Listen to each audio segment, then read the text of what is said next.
Alright, we're going to run a scenario where we're going to set up a crucifix from side control, and I'm going to play with a couple different submissions from there.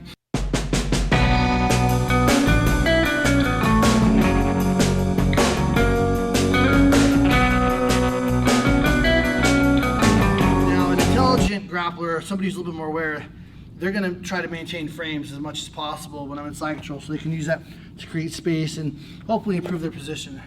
But if things like inexperience or even fatigue starts to set in, I should be able to isolate an arm. Okay, that's best case scenario for me. Whether I'm using this classical side control where my knees are tucked up to her body, or I'm using something more of a wrestler's side control and I'm live toes. Okay, I prefer to be live toes so I can take the fight out of somebody and make them carry my weight. And you kind of use gravity as my assist. For instructional purposes, I'm going to spend more of my time on my knees though, because of the size difference between my partner and I. So I'm in side control here. What I'm going to do is lift her elbow above her head and use my body to turn her to her side. Okay. Now again, I could be live toes, smashing into her and driving with my feet to make sure that she stays on her side. Option B is to put my thighs, my knees into her back so she has a harder time turning into me.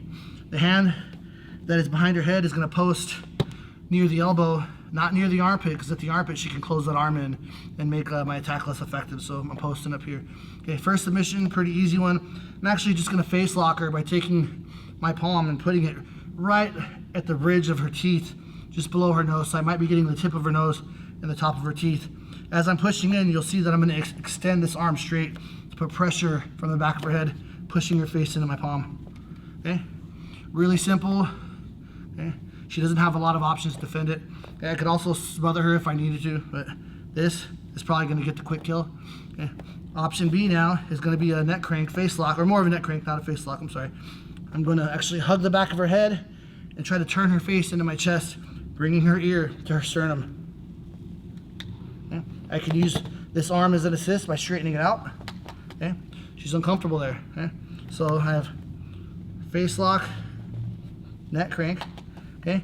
Now I could use those just as bait, not try to finish them, and put all the attention into her head because she's not paying attention to those legs. So I can go here, I can go here, and then when I'm ready to, grab the far side leg, cross her legs over, live toes, and now what I'm going to do is try to take her far side knee and drop it to the mat on the near side, and I'm going to straighten this arm out and twist her upper body away from me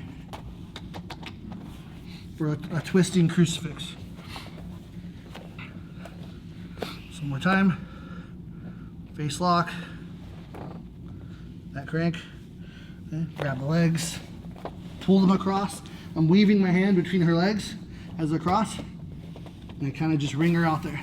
Okay. We'll do it one more time without words.